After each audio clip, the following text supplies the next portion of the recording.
Hi, I'm Greg Brown. I'm David Ivey, and this is Dynamic Discussions. This is another installment in a weekly video series we're bringing you about safety products and how to use them. This week's question is, what is the difference between an inspection and recertification of safety gear? So when you're looking at an inspection versus recertification, inspection is typically, you're going to look over the product. Visually, you're going to work out the functionality of it. Typically an external look at the product equipment. When you're looking at a recertification, typically that's going to go back to like the factory or a service provider. They're going to look at it.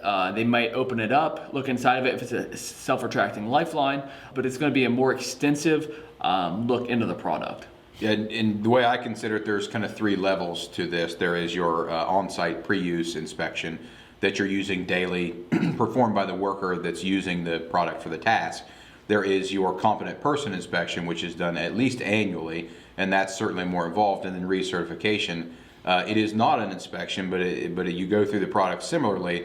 It's done at the factory, like David said, or a recertification center that the factory may have throughout the country.